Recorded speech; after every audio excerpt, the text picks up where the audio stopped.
آفاق کے ہر ہر گوشے میں. شخص نے اپنی زندگی کے 60 سال خیر کے ساتھ گزارے، وہ ڈسکس نہیں ہوتا، لیکن اگر انسان ہونے کے ناطے بیچارے سے کہیں کوئی غلطی ہو گئی تو گلی گلی ڈسکس ہوتی ہے. یہ مزاج ہوتا ہے. وہ بات جگہ جگہ ہوتی ہے اور احتجاج عروج پکڑ گیا ہے، بات پھیلتی جا رہی ہے. 3 دن سے اماں نے روٹی نہیں کھائی. جناب سعد بن ابی وقاص گھر آئے. تیسرے دن روز آتے تھے، کھانا کھاتے، روٹین میں آرام کرتے چلے جاتے. گھر آئے اور اپنی والدہ کی طرف دیکھا. نوجوانوں میری طرف دیکھو، چھوٹی چھوٹی باتوں پہ ارادے توڑ دینا اور چھوٹے چھوٹے معاملات آنے پر کمزور پڑ جانا. حضرت سعد بن ابی وقاص آئے. یہ نیکی کا نشہ ہے. اور اپنی والدہ کے قریب کھڑے ہو کے نا تو مسکرا کے، جوش جذبات پہ نہیں، حلیمی سے، بردباری سے ہنس کے کہنے لگے اماں تو مجھے سب سے زیادہ جانتی ہے، تجھے سب سے زیادہ پتا ہے کہ میں کس مزاج کا ہوں، اور تجھے یہ بھی پتا ہے کہ میں نے ڈھلنا ہوتا تو میں کب کا تیری بات میں ڈھل چکا ہوتا. تیری ہے ایک جان، اگر تیری 1000 بھی ہونا اور ایک ایک کر کے ساری نکل جائے تو پھر بھی میں مدینے والے رسول کا کلمہ نہیں چھوڑوں گا. یہ بات طے ہو گئی اور تو جانتی ہے اس بات کو، میرے ارادوں کو، تو مجھے سب سے زیادہ جانتی ہے، تو نے مجھے جانا ہے. حضرت سعد یہ دھیمے انداز میں جملے ارشاد فرما کر کے وہاں سے نکل گئے. اماں جی نے اسی وقت اٹھ کے نا باورچی خانے کا رخ کیا، روٹی لی اور کھانا کھایا. لوگ کہنے لگے آپ تو بالکل فوراً ہی مان گئی. کہنے لگی مان نہیں گئی، میرا پتر ہے، میں نے پیدا کیا، جو کہہ کے گیا بالکل ہی ٹھیک کہہ کے گیا ہے. اس لیے کہ اتنی جلدی ڈھل نہیں سکتا تھا، تھوڑا سا قبول کیا جائے اس چیز کو. تیسری بات یہ ہے کہ عزم مصمم یہ زندگی میں بڑا ضروری کام ہے. کچھ لوگ ایسے ہوتے ہیں جو رائے بڑی جلدی تبدیل کرتے ہیں. اس کا نقصان یہ ہوتا ہے کہ ان کی کوئی رائے ہی نہیں رہتی، کسی ایک رائے کے قائل نہیں ہوتے، کیونکہ روز جو رائے تبدیل کرتے ہیں.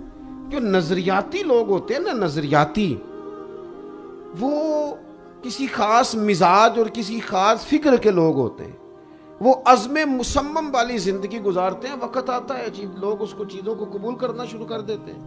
تھوڑا سا نا عزم مصمم، تھوڑا سا ارادہ، تھوڑا سا ذوق اور تھوڑا سا آگے بڑھنے کا جذبہ، یہ انسان کو طاقتور کرتا ہے. ہمارے ہاں نا بڑا محدود سا ہم پروگرام بناتے ہیں، مثلا گھر بنانے کا پروگرام بنا لیا ہے یا بینک بیلنس بنانے کا. یہ ٹارگٹ بڑی جلدی اچیو ہو جاتا ہے، بڑی جلدی مل جاتا ہے. اس کے بعد ہم ٹینشن میں آتے ہیں. آپ کو پتہ ہے ڈپریشن کے، نفسیات کے اور ٹینشن کے سب سے زیادہ امراض امیر لوگوں میں ہوتے ہیں. سب سے زیادہ مالدار لوگوں میں یہ مسئلہ ہوتا ہے. کیوں؟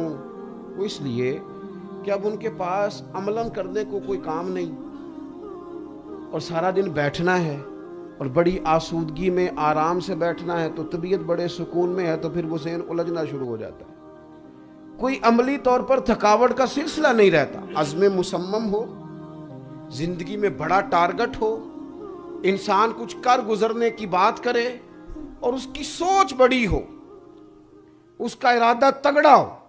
وہ جب بولے تو پھر وہ مضبوط بات کرے اور بڑی بات کرے. کبھی بھی کمزور بات، چھوٹی سی بات، اتنا سا کرنا ہے، یہ میرا چھوٹا سا ٹارگٹ ہے، اس پر نہ رہے. اقبال کہنے لگے کہ بازو تیرا توحید کی قوت سے قوی ہے اور تیرا حدود اربع کیا ہے؟ ایک شہر، ایک ملک، کہیں سرحدوں کا کوئی جو ہے وہ حد بندی. فرمانے لگے نہیں، بازو تیرا توحید کی قوت سے قوی ہے، اسلام تیرا دیس ہے کیونکہ تو مصطفی ہے. اسلام تیرا دیس ہے، سارے علاقے تیرے ہیں کیونکہ تو مسلمان ہے. زمین اللہ کی ہے اور نبوت رسول رحمت کی ہے. تو حضور کا غلام ہے. بڑی بات. آپ دیکھیے صحابہ فرماتے ہیں ہمارے لیے سب سے مشکل جو اوقات تھے وہ غزوہ خندق کے موقع پر تھے. جتنے عرب قبائل تھے سارے اکٹھے ہو کے آ گئے تھے، اسلام پر حملہ آور تھے سارے.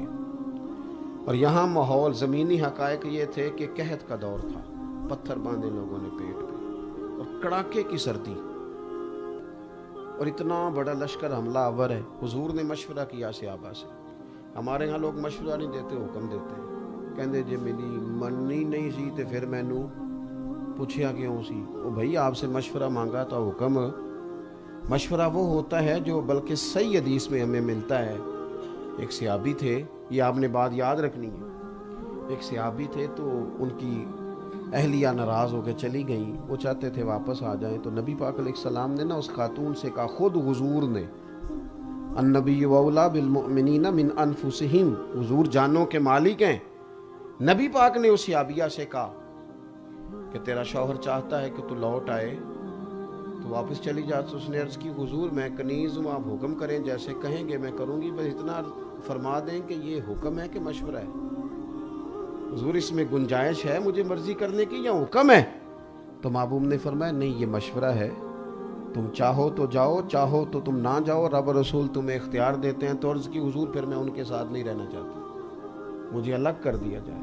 तो खुदा के बंदो, मशवरे को मशवरा ही रहना चाहिए।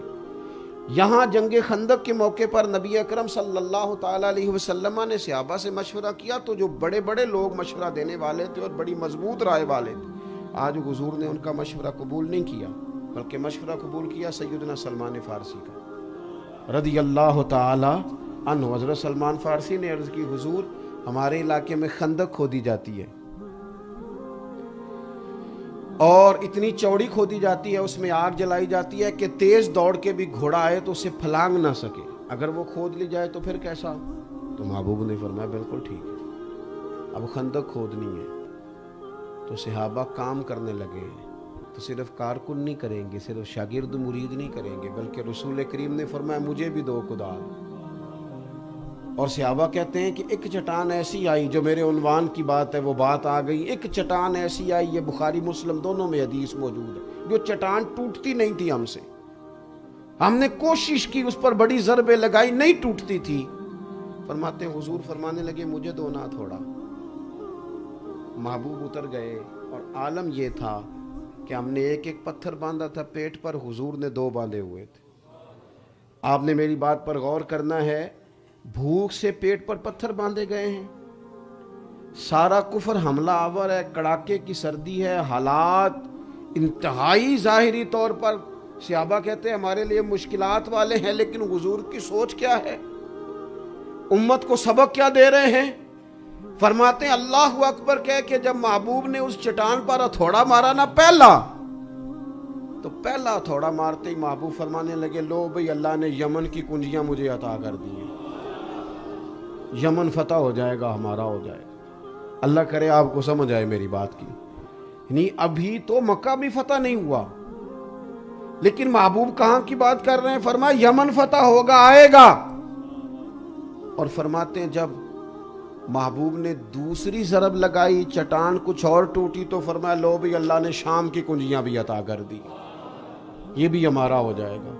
फरमाते हैं तीसरी ज़रब लगाई, चट्टान सारी टूट गई, तो महबूब फरमाने लगे लो भी अल्लाह ने रूम की कुंजियां भी अता फरमा दी। सही हदीस में आपको मिलेगा, जब तक टारगेट बड़ा नहीं होता और बात आगे नहीं बढ़ती, जिंदगी में कोई लुत्फ भी पैदा नहीं होता, कोई मिजाज ही पैदा नहीं होता, कोई ऐसा। मुझे बहुत पुरानी बात याद है, हम पढ़ते थे तो मुफ्ती आज़म पाकिस्तान हज़रत मुफ्ती अब्दुल क़य्यूम साहब हज़ारवी रहमतुल्लाह अलैह की खिदमत में हम अपने उस्ताद साहब के साथ गए मुलाकात के लिए। तो बुज़ुर्गों ने मुफ्ती साहब से गुफ्तगू शुरू हुई, तो मुफ्ती साहब फरमाने लगे कि उस्ताद साहब को कि मुफ्ती साहब रोड के ऊपर जगह ख़रीदे, मदरसा बनाए। तो हज़रत फरमाने लगे जो अंदर बना है उसके पैसे पूरे नहीं होते, इतना खर्चा है तलबा का, तो रोड के ऊपर। फरमाने लगे आप जगह तो लें, आप जगह लें, जब ले लोगे फिर दौड़ोगे भी, फिर कोशिश भी करोगे, टारगेट तो बढ़ा लो। मैं उनकी बात सुन रहा था तो मैं सोच रहा था यार ये कैसे लोग हैं कि जो किसी को बड़ा काम, हमारे यहाँ लोग क्या करते हैं, बड़ी कच्ची कच्ची बातें करते हैं, बड़ी कमजोर कमजोर बात, कैसे होगा, किस तरह होगा, लोग तो ओए उठ बांध कमर क्यों डरता है, फिर देख खुदा क्या करता है।